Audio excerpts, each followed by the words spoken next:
So we're a couple of weeks into 2025, and around this time, I like to think about how I'm going to change my EDC going into the new year. But to help me look forward, I always like to take a moment and reflect on the past. So in today's video, I'm going to share our favorite EDC gear from 2024. But if you're new to the channel, hi, I'm Bernard, and I'm the founder and editor-in-chief of everydaycarry.com. I started that in 2009, and over the past 15 years, I've been making content around EDC gear and the lifestyle around it. So I'll be showcasing gear that came out in the past year that I've either personally used or my editor and podcast co-host Mikey thought was really cool and worth mentioning, or what was trending in popularity with our followers based on engagement data from our short form videos, social posts, newsletters, and website traffic. Also just wanted to say that not everything I'll show you was personally hand tested by me, but these picks were well regarded by our staff and our core community members on Discord, Instagram, Facebook, and Reddit, so let's just jump right in. Let's start with some of our favorite knives in the past year. First up is a couple of knives from We Knife. The first is the OAO, which I saw just about a year ago today at SHOT Show, and it stopped me dead in my tracks. It's a titanium integral frame lock with a hidden pivot,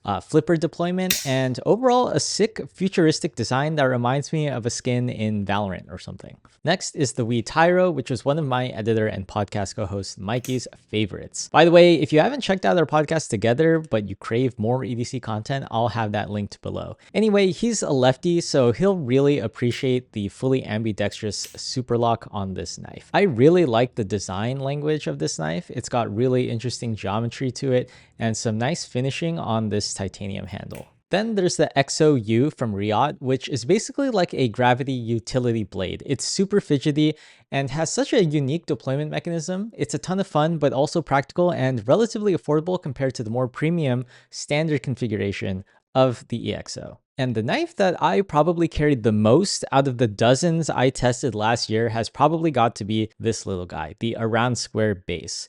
It's basically the size of a pack of gum, so it's really easy to pocket carry or keep in my EDC pouch as a backup. It's a grade 5 titanium frame lock with a surprisingly useful American Tonto blade done up in S35VN. The design not only looks good, but it also feels good in hand, just like you'd expect from aroundsquare. Another knife I was really excited for was the Ridge Everyday Folder. Quick disclaimer, Ridge is the parent company of this channel, but I actually did like and use this knife for quite a bit. I did a whole separate video on it and thought I'd mention it again as it was one of my go-to daily drivers when I wanted a smaller crossbar lock that I could really beat up. Lastly, one of my favorite knives was the Vosteed Talarurus. Vosteed releases so many knives last year, but this one had such a unique yet satisfying design. I especially loved the modified harpoon blade shape and thumb disc deployment. Moving on to flashlights, we've seen a lot of innovation in terms of functionality while also pushing the envelope in terms of portability. The brand of light I carried all last year was Loop Gear, their smaller SK03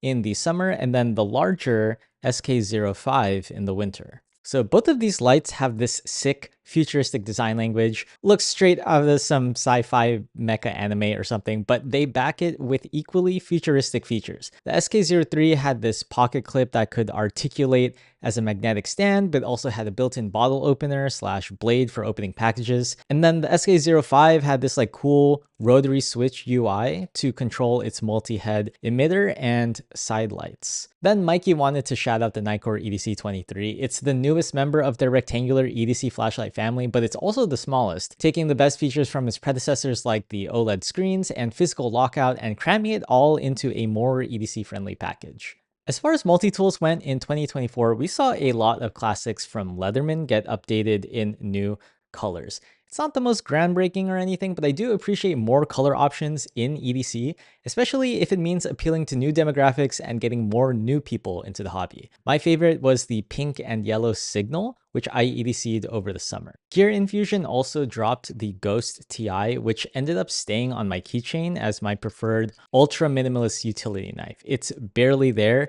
thanks to its thoughtfully designed titanium frame. Now, when it comes to bags, I like more urban EDC leaning bags that use technical fabrics or construction methods. And a great example of this is the sling bag from DSPTCH. It's made from Dyneema, which is renowned for its strength to weight ratio and weather resistance. And it's not a new material for the brand or anything, but I just love how it's executed on this really big bag. I miss these full-size shoulder bags that used to be popular maybe 10 years ago and fell out of fashion for small crossbody bags seems like the one you'd see from Lululemon.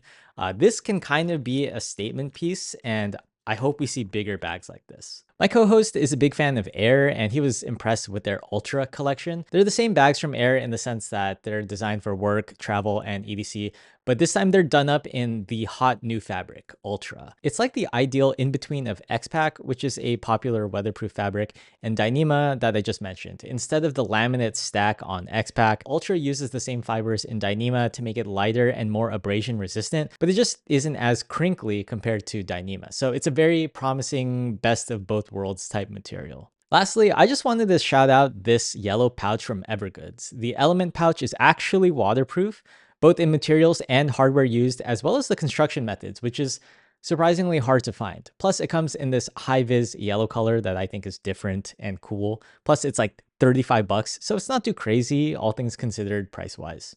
Last but not least, and my personal favorite, watches. I've been enjoying seeing Timex really step it up recently, reintroducing some more classic or vintage inspired designs, as well as collabing with a bunch of interesting partners. And if we had to pick one release from the last year, it'd be the latest Expedition GMT Titanium. It's definitely a go anywhere, do anything type watch thanks to its 200-meter water resistance and titanium case.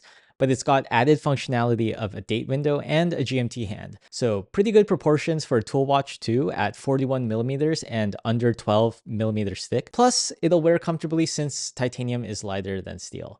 And then we have Casio. I mean, what more do I need to say? Pretty much any of the G-Shock lineup will be solid for EDC, but I thought the CRW001 ring watch was really neat. Just an unexpected form factor with a cool design based on the iconic square watches.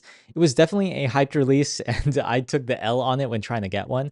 But my personal favorite watch that released last year was the Grand Seiko SLGW005. I actually still hope to get one for my own collection one day, since it's basically a modern recreation of this vintage piece that I have on right now. It just has that timeless late 60s, early 70s Japanese design, but under the hood is this insane new high beat movement with a ton of innovation and crazy finishing. Just such a sleeper in the best way possible. So that wraps up our favorite EDC gear of 2024. And we'd love to hear from you guys. What were your favorite releases of the past year? And did anything from our list stand out to you? Let us know in the comments. Oh, and by the time this video goes live, I'll actually be in Las Vegas to check out this year's SHOT Show and get my hands on all the new knives, flashlights, and other EDC gear coming out this year. So be sure to subscribe to the channel to see more of that new gear coming up. Thanks so much for watching, and until the next one, peace.